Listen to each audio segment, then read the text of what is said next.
jolly good luck to Johnny Canuck and all the others I told. In the early days of the war, Canadian morale was high.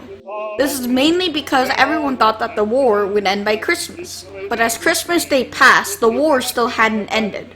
So on January 1st, 1915, the first draft was taken into effect. 450,000 people were eligible for combat, yet 95% of them wanted out. This showed the dramatic drop of morale among the people. Obviously, the draft made people mad, and protests started breaking out. The largest protest was on the streets of Quebec. There were 15,000 protesters, but the rally was quickly quelled by the military. This protest set the precedent for morale up to the final weeks of the war. This is a picture of the average trench. However, there are three types of trenches: a frontline, support, and reserve. They all serve different purposes. The first trench is the frontline trench, and it's supposed to hold the front line and serve as a first response force against enemy attacks. The main purpose of a support trench is to help the front line. It achieves this by having bunkers, machine guns, medical tents, munitions, and artillery-resistant dugouts. The final trench is the reserve trench.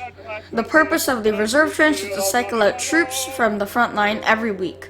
The reserve also has the company HQ, and this is where you'd make a last stand. This is my trench design. As you can see, there's a wooden bridge.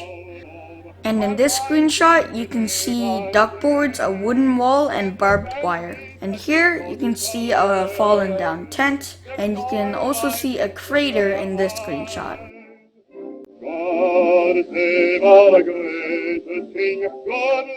Trench life was hard. Soldiers would not get good food. They would suffer from rats, disease, mud, and trench foot. All this would lead to the death of 10 million soldiers. However, the 1-week cycle between the frontline and reserve trenches would make this all a bit more bearable. Bread would often come in stale. You could be executed for cowardness, you could get sick, and an artillery shell could hit you at any time. This would be very overwhelming to most. But wait, there's more. Many soldiers would get shell shock, drown in mud, get killed by gas, or even die by getting eaten alive.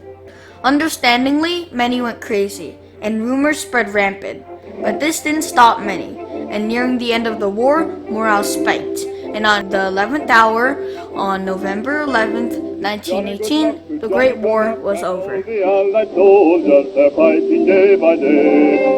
Many soldiers were relieved that they lived, but the war would ruin hundreds of millions of lives. The economy broke down in what is now called the Great Depression. The Spanish flu killed even more than World War I, and employment rates were down by up to 25%. This made me realize how devastating it must have been to go through a major war and then this. So, we should take this as a lesson so another atrocity or great war doesn't start again.